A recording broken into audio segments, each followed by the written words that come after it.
শুভ সকাল বন্ধুরা, SB painting এন্টারপ্রাইজে স্বাগত। স্কিপ না করে পুরো ভিডিওটা দেখুন, তাহলে সবাই বুঝতে পারবেন। তো বন্ধুরা, আমরা শুরু করছি প্রথম থেকেই। ভিডিওটা পুরোটা দেখো, তাহলে বুঝতে পারবে। এই ডিজাইনটার নাম হচ্ছে 3D পেন্টিং। এই ডিজাইনটা 3 থেকে 4টি কালার নিয়ে আমরা পুরো ভিডিওটা করে থাকি এবং ডিজাইনটা করে থাকি। এই ডিজাইনটা আমরা যখন করছি, ফার্স্ট কালার দেখো মারছি আমি একটা ডিপ কালার।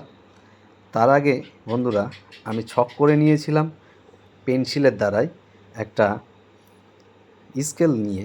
সেই স্কেল দিয়ে ছকটা তৈরি করার পরে আমি যে কালারটা মেরেছিলাম দেখো, তার পাশাপাশি একটা লাইট কালার মেরে নিলাম।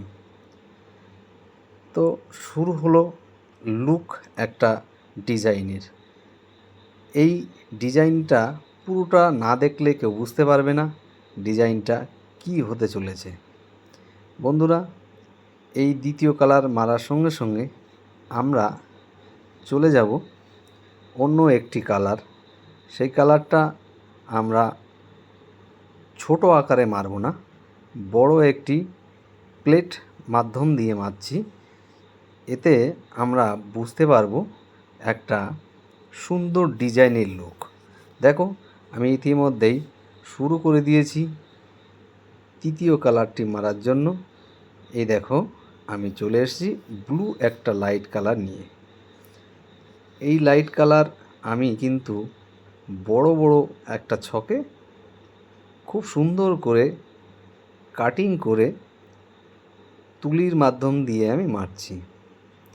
এই বাড়িতে দেখো, কাজ করতে করতে একটু মাছিতেও জ্বালাতন করছিল।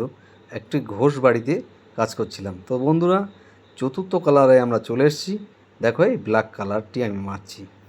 এই ব্ল্যাক কালারটি ছোট্ট একটা জায়গায় মারতে হচ্ছে, একটু সামান্য একটু অসুবিধা হচ্ছিল। তাতে আবার মশার জ্বালাতন এবং মাছিও লাগছিল, কারণ ঘোষ বাড়ি ছিল। দেখো বন্ধুরা, ইতিমধ্যেই আমি কমপ্লিট করে ফেলেছি। পুরো ভিডিওটা তোমাদের দেখার জন্য অনেক ধন্যবাদ। যদি ভালো লেগে থাকে কমেন্ট করে জানিও কেমন লাগলো, শেয়ার করেও দিও।